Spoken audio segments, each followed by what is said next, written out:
아주 충격이 클 것 같습니다. 627 대책에 의해서 규제 지역에 LTV를 강화하겠다, 대출 더 압박하겠다라는 내용입니다. 그래서 시행은 9월 8일입니다. 대출 받기 더 힘들어지겠습니다. 안녕하세요. 부동산 별건이 조건입니다. 어제 저녁이죠. 갑작스럽게 주택 공급 방안이라는 정책이 오후에 발표됐어요. 그래서 오늘 9월 8일 즉시 실행하겠다. 가계부채 대책 때도 6월 27일 날 즉시 시행 이렇게 나왔는데, 대책을 미리 얘기하면 또 편법을 이렇게 할까봐 정부에서는 급박하게 그냥 오늘 발표 내일 시행, 한번 주요 내용을 한번 살펴보겠습니다. 저는 오늘 여러분들이 꼭 궁금해할 내용 위주로 요약해서 말씀을 드리려고 해요. 이번 대책을 크게 정리하면 이렇게 10가지로 나뉘어요. 1번부터 5번까지 내용이 가장 관심이 많으실 거고 가장 피부에 많이 와 닿는 정책일 거예요. 제가 뽑아서 말씀을 설명을 한번 드리도록 할게요. 주택 수급 현황에 대한 평가입니다. 주요 내용을 보면 주택 보급률이 지방은 100%를 상회하나 107.7% 이렇게 돼 있네요. 수도권은 100% 이하다. 서울 같은 경우에는 93%입니다. 그래서 수도권의 가구 수는 계속 늘어나는데 그거에 맞는 주택 공급은 되지 않고 있다. 당연한 얘기죠. 시장 상황이 안 좋기 때문에 민간에서 공급을 안 하는, 그러다 보니까 공급이 많이 줄었다. 근데 지방은 공급 여건이 수도권 대비 양호하다. 이거는 상대적으로 그럴 수밖에 없는 게, 지방에 늘어나는 가구 수는 없는데 쌓여있는 미분양이라든지를 고려하면 당연히 공급은 양호해 보이겠죠. 하지만 큰 실익은 없다고 보고, 새 정부의 주택 공급 정책 방향, 공공 중심으로 공급을 하겠다. 그래, 나는 정책으로 강화해서 부동산 잡겠어. 니네 사업 안 할 거야? 주택 공급 안 할 거야?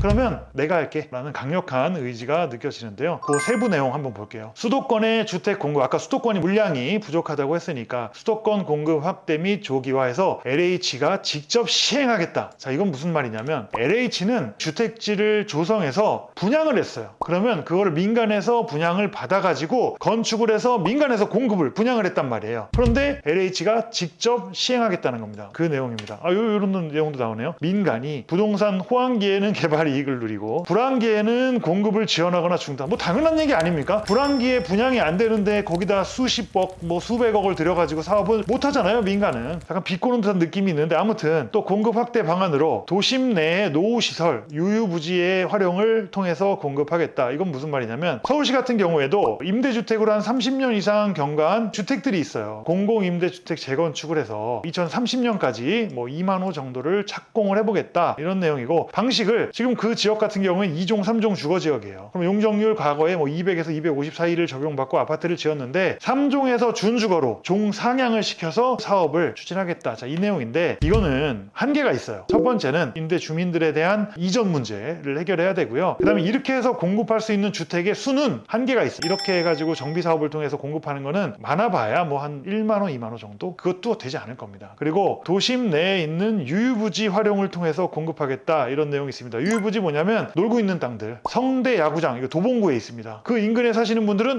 여기가 이제 아파트가 들어오겠구나 이렇게 생각을 하시면 맞는 내용일 것 같아요. 그리고 위례의 업무 용지, 지식산업센터라든지 이런 것들에 대한 분양성에 대해서 지금 많이 문제가 제기가 되고 있죠. 그래서 그런 땅에다가 업무시설 부지를 주택으로 공급하겠다. 그런 대안을 제안한 것 같고요. 이거 서초구에 있는 한국교육개발원 충북혁신도시로 이전했습니다. 그 놀고 있는 땅에다가 700호, 이거 숫자를 보시면 1800, 1500, 700 작지는 않지만 이 부동산 시장 전반을 흔들 만큼의 공급량을 도심에서 하기는 참 어려워 보인다는 거. 자, 이거 또 하나의 방안. 신축 매입 임대 공급 확대하겠다. 저희 회사에서도 지금 진행을 하고 있거든요. LH에 매각을 하는 신축 매입 약정 사업을 진행을 하고 있는데, 이 사업 같은 경우에는 활성화가 좀 될 것 같습니다. 투자자 입장에서도 궁금한 프로젝트라고 생각이 되고요. 그리고 공실, 상가, 업무시설 등 비아파트를 통해서 공급을 하겠다. 이거는 아마 미분양된 또는 분양을 받고 임대도 못하고 공실이 많이 나오고 있는 그런 지식산업센터 같은 곳에 어떤 한 줄기 빛과 같은 역할을 하지 않을까라고 생각이 되는데, 구체적인 방안을 한번 좀 들어봐야겠습니다. 그리고 생활형 숙박시설, 이거 사회적으로 문제가 많이 됐죠. 수분양자들은 피해를 호소하고 있고 시행자는 나 몰라라 하고 이런 상황인데, 이거를 주거용 오피스텔로 용도 전환을 지원하겠다. 그래서 주거를 공급하겠다. 이것도 속도가 빠를 것 같습니다. 이런 것들은 민간에서 굉장히 환영을 하고 실질적으로 과거에 문제됐던 부분을 해결할 수 있는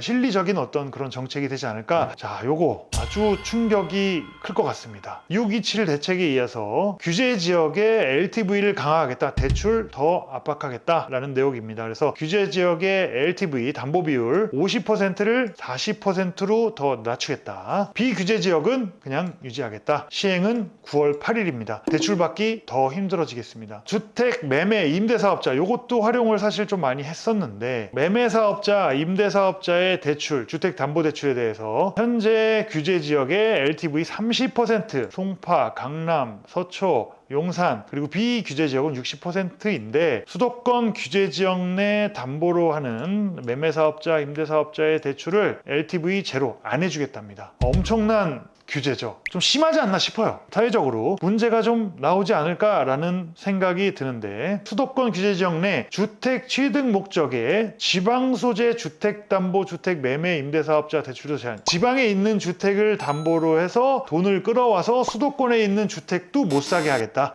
이 내용으로 풀이되는데, LTV를 0% 하겠다는 것은 대출을 안 해주겠다. 자, 그리고 전세대출 한도에 일어나 해서 지금 뭐 보증 3사 있습니다. SGI, HIF, 허그 이렇게 있는데요. 3억, 2억 2천, 2억 이렇게 달랐는데 요거를 수도권 규제 지역에서 2억으로 하겠다. 누구의 대상으로? 1주택자, 그러니까 주택을 가지고 있는 그런 사람들 대상으로 전세 대출 한도를 2억 원으로 일어나겠다. 그리고 앞으로는 월세 시대가 더 되지 않을까. 전세 사기라든지 그런 문제들도 있었고 보증금 반환에 대한 문제들이 많이 있었어서 지금 월세를 많이 선호하고 있는 차에 이런 정책까지 나오면서 점점 월세와 또 전세도 반전세로 자꾸 이렇게 이동을 하지 않을까, 그런 생각이 들어요. 전반적으로 이번 대책을 살펴보면 정책, 대책으로 정부에서 시장을 찍어 누릅니다. 아시다시피 정비사업처럼 이렇게 이해관계가 첨예한 사업은 시간이 굉장히 오래 걸리고, 임대주택이나 유유부지 활용하는 것은 공급량이 많이 부족할 겁니다. 그럼에도 불구하고 이렇게 강력한 메시지를 줬는데요. 실효가 어느 정도 될지 좀 미약하지 않을까. 추가적으로 대책 관련해서 구체적인 방향이 나오게 되면 한 번 더 자세히 말씀을 드리도록 하고, 오늘은 여기까지 마치도록 하겠습니다. 감사합니다.